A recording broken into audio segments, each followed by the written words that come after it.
Well, the pundits are at it again. They've got nothing good to say about Donald Trump. Have you seen the tone creeping into some of these headlines and stories? Trump losing momentum. Trump's campaign is stalled. Trump is beginning his inevitable decline. Yeah, the same decline that the same commentators have been predicting for 4 months now. Well, I guess eventually they might be right. Eventually this race is going to tighten. But you look at the polls, Fox, Quinnipiac, Bloomberg, Trump's at 25, 26, 21% in first place. In all of these polls, Ben Carson in a strong second place, and then you have Carly Fiorina and Jeb Bush or Marco Rubio kind of vying for a third or fourth place. So it doesn't seem to me he's doing that badly, but he gave a speech in South Carolina. There was an empty seats there. Aha, metaphor alert. Empty seats goes into the New York Times headline. Empty seats goes into the report. Trump must have peaked. Yeah, people aren't as interested in seeing Donald Trump.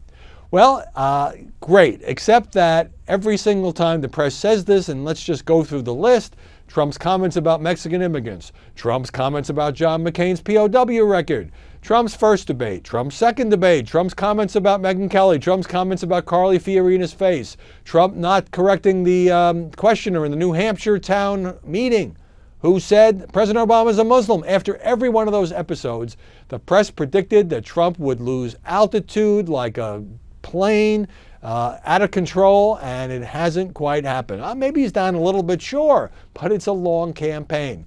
Now, Trump, as you know, is gearing up his war on the press again. Yes, he's boycotting Fox News. He feels Fox's coverage has been unfair. He's been tweeting negative things about Fox. Fox News chairman Roger Ailes spoke to Trump. They're going to meet next week and see if they can iron out their differences. Meanwhile, Trump also is beating up on CNN. Since he's not on Fox, he called into MSNBC yesterday. He called into CNN's morning show.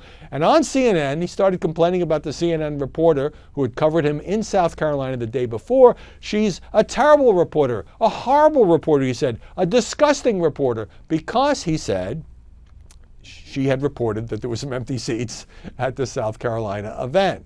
And a lot of this complaint, or some of it I should say, has to do with these polls because Trump feels like he's doing even better in polls that CNN and Fox are not putting on the air. The reason those polls aren't getting on the air is that they're online polls, which means the polite way of saying it is we don't have as much confidence in them as we do in the telephone surveys that have traditionally been the gold standard in polling. The way I would say it is these polls are unscientific and they're garbage. So he's doing fine in the polls that are done the more traditional way, and those obviously are being reported. So I guess the commentators, and I see this on my show, the conservatives and the liberals, most of them don't like Donald Trump. So they look for any little sign that they can pick up on, any metaphor, any 2-point polling drop to say that Donald Trump is starting his inevitable collapse. Maybe one day they'll be right, but so far, it hasn't happened.